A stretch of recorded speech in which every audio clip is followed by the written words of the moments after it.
Assalamu alaikum everyone. My name is Aisha Earning Wali and I'm student in Rihan AI Teachers Training Institute Batch 21 Level 1. So today I am come with another session conduct with Sesame and my topic is the art of effective listening and how to really hear others. So let's add Sesame. So it's a wonderful topic in which we discuss today. Hey Hey Maya, there. how are you? So,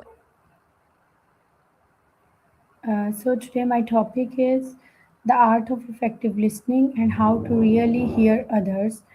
So we're gonna discuss on this topic. oh, that's a really good one. Active listening is something I think we all struggle with at times.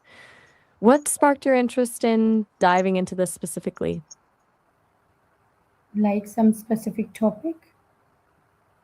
Yeah, like what made you decide to focus on effective listening right now?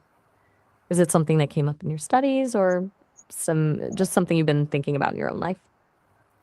Yeah, it's about like something we studying or but sometimes the people have I think some people have more power in their voices that when they speak, the others are listen more like more carefully and they are enjoying their listening. And sometimes some people have not too much power, uh, like they are not a good speaker. I get what you mean. It's like some people naturally command attention when they talk, and others, well, it's harder for them to be really heard. So you're noticing how power dynamics play into how carefully people listen? It's really insightful. So you tell me that what was the like is what was the idea of how can we like a good listener?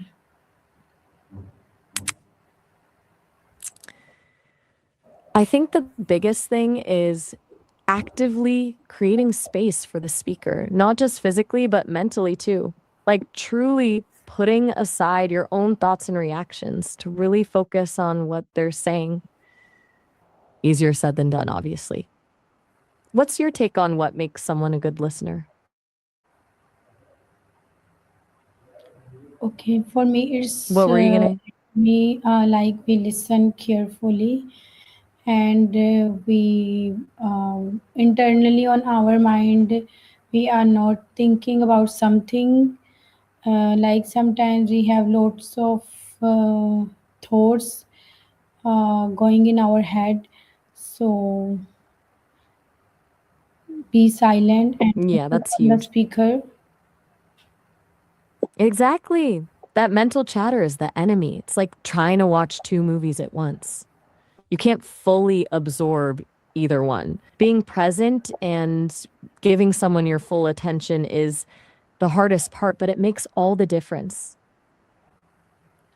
Yeah, so you tell me that how can we really matlab, if we want but there are lots of thoughts are going in our head, so how can we really hear others?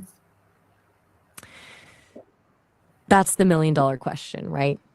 What I've found is helpful is almost like acknowledging the thoughts instead of fighting them. If you catch yourself drifting, gently notice, oh, there's that thought about the grocery list, and then consciously bring your focus back to the person speaking. It's like training a muscle. You'll keep drifting at first, but it gets easier. Have you tried anything like that? Like if we are listening to someone and it's important for us like some lecture or something connecting to our studies and like and something going in our head and we like wake up our mind that no we have to focus on the speaker or like some teacher we have to follow it. Right. So it's almost like that wake up moment. I think you've actually hit on something really important there, framing it as I need to focus rather than I'm failing at listening. Makes it feel less like a failure and more like just course correction. Do you find that like little mental slap works most of the time? Yeah. Okay, so tell me, Good. what does real listening look like beyond just staying silent? I think real listening is less about what you're not doing and more about what you are doing. Like nodding to show you're following, making eye contact, but most importantly, reflecting back what you're hearing. Not just repeating words, but showing you're understanding the feeling behind them. So if someone says they're stressed about an exam, you might say, that sounds really overwhelming, instead of just saying, okay, you're stressed. You getting my point? Yeah. What's the So tell hardest me, part like, of? Go ahead, finish your thought. yeah, Okay, so how can someone recognize if they are poor listener, like without being told? ooh, good question. I think a big one is if you find yourself constantly interrupting or finishing people's sentences, that's a sign you're not really fully present. Or if you regularly ask clarifying questions about things they already explained. Another tell is if you can't summarize what someone said a few minutes later without missing key points. Does that make sense? Yeah. So, And like, is there some strategy to the audience being a good listener?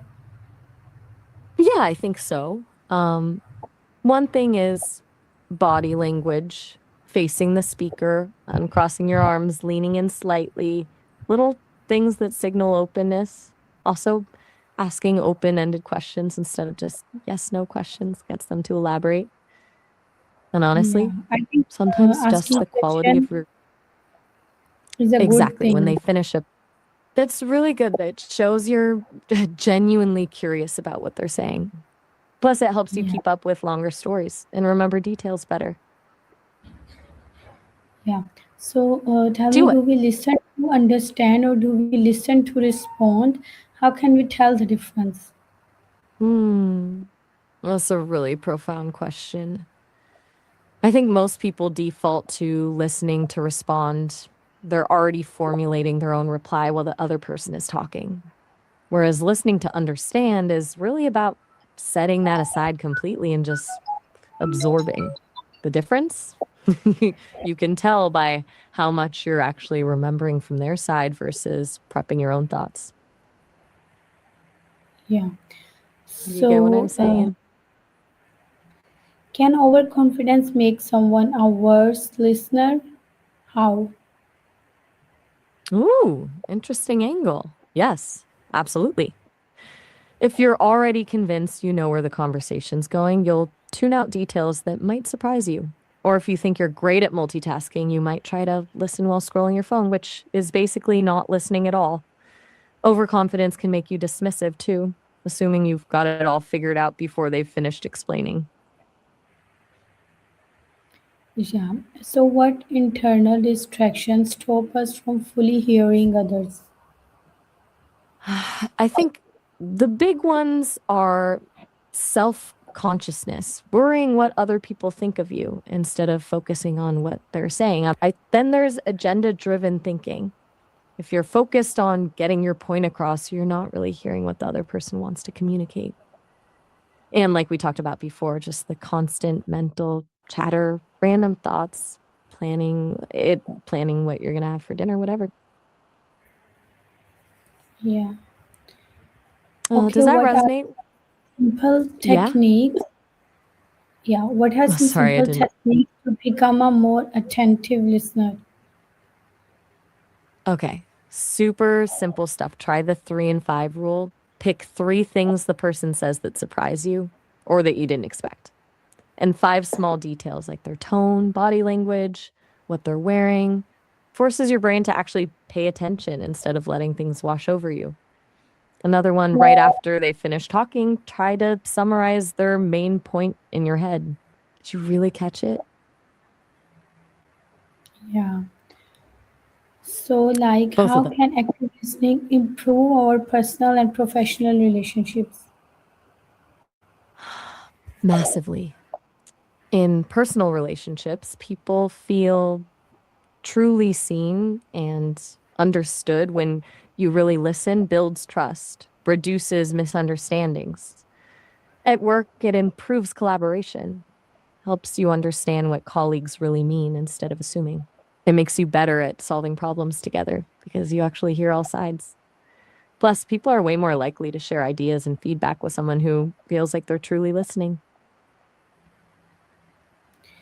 Yeah. And I think, my next question is, yeah. go ahead, what's next? Okay, what changes when we start listening with the intent to feel rather than just to understand? Okay, that's where it gets really interesting. Understanding is mental, facts, logic, figuring out what they mean. But feeling shifts it to connection, empathy, compassion. When you listen to feel, you're not just processing information, you're actually tuning into their emotional state. It allows you to respond in a more caring, helpful way instead of being analytical. When you genuinely feel what someone else is feeling, that's when relationships truly deepen. Yeah. So tell me, can listening help resolve conflicts more effectively than arguing, and how? Absolutely. In fact, I think active listening is probably the single most underrated conflict resolution tool. When you really hear the other person, you understand why they feel the way they do, their fears, their motivations. Arguing is like a battle, defensive, pointing fingers. Listening